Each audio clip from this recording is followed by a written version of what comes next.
so staan ons nou by Bean restaurant hier in Hartswater. Die restaurant trek baie swaar, hulle spandeer omtrent R30.000 per maand aan diesel as gevolg van loadshedding.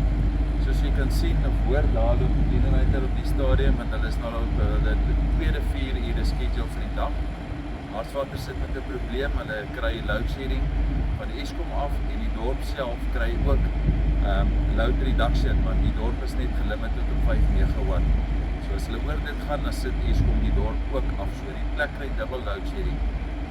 Ek wil net vir julle graag wys in die container wat ons moet doen.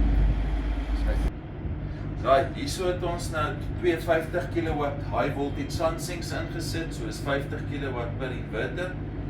Hierdie inverter gee dan vir ons 'n totaal van 100 kW uit. Ons het vir die aandse gebruik het ons 82 kW ingesit, soos 160 kW se stoorkapasiteit.